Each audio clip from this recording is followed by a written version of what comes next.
Hi, thanks again for being a Junior Achievement Volunteer, and welcome to Part 2 of Elementary Classroom Management. Each classroom is different and may require you to adjust your classroom management style accordingly. There are many things you can do to help keep the class on task and focused on the learning outcomes. Here are a few tips. Discuss ways to transition students from activity to activity with the teacher prior to starting. You can employ these techniques while you teach. Examples include singing a song, clapping, give me five, flicking the lights, ringing a bell, and more. These techniques might prove invaluable to your experience. Remember that the teacher is your partner in the classroom and that they're there to support the volunteer. As you're presenting, walk around. Keep moving throughout the room. Your proximity alone is a powerful motivator that can get students engaged. Get to know students by learning each of their names. You can utilize the table tents in your JA kit or refer to desk name tags they already have. Addressing students by their name builds rapport and lets them know you value their participation. Another tip is to recognize and acknowledge productive behavior. This is a key strategy for every parent, teacher, or employee. Positive reinforcement builds self-esteem by encouraging people to make wise choices. With students, positive reinforcement promotes positive learning behavior. For example, you notice that during an activity, some students seem distracted.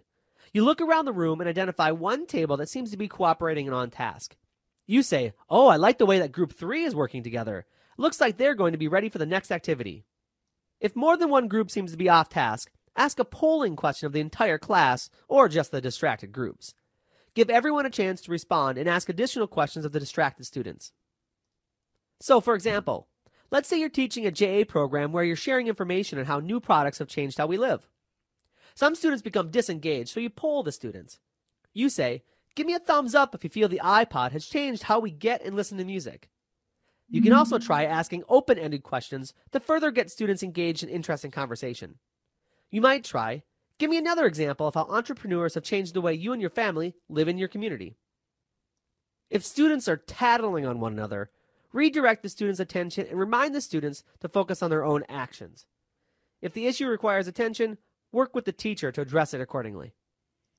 In this example, Sarah blurts out, "Jacob's working on his worksheet already." You may say, "Sarah, thanks for sharing, but try to focus on your own work." If a group appears distracted or off task, move closer to them and just stand by to see what they do next. Support the group to ensure that they understand the instructions. In this example, there's one particular group that doesn't seem to be engaged in the activity. The students seem to get off topic quite a bit and they've fallen behind. First, you walk close to their table, making eye contact with the students in the group. This seems to have no effect on their behavior. You ask them, "How's everyone doing over here? Do you have any questions? We have a lot of fun activities to get through, so let's work together to complete this activity." The group refocuses and finishes the activity on time. Another tip might be to prepare age-appropriate examples ahead of time. Look through your guide for volunteers and teachers and write down your examples. You may also check out the volunteer page on www.ja.org and the JA Student Center for more ideas. Make sure to bring your examples with you to utilize during your JA lesson. In this example, you're covering an activity in a JA program on how a supply chain is often dependent on many suppliers to make or build a product. You've discussed how a business is affected when it can't get the parts it needs. To drive home your point, you say, "I recently read online how a flood in California washed out a highway and important computer parts couldn't get shipped to their destination. What other weather events can cause problems with shipments?" Sometimes, there are situations in which you should defer to your classroom teacher. For example, if a student asks for permission to go to the restroom, check with the classroom teacher. If a student becomes upset during your JA session, first check to make sure the student is okay, and then ask your classroom teacher for assistance. Sometimes you may feel like you're losing the attention of the class. For example, students may work ahead or get distracted and lose interest in the activity. This is an opportunity for you to pause your teaching, address the situation to the group or class, and revisit your learning goals and expectations. Take a few seconds of silence to settle the class before resuming your JA lesson. If you're not having much luck with these techniques, this might be a good time to engage the classroom teacher and ask for assistance with the situation. When volunteering in younger elementary classrooms, students often run to greet volunteers with hugs and high fives. If a student runs up and hugs you, gently pat the student on his or her back and step away, Acknowledge your appreciation for the student support. You might also try diverting students with a handshake.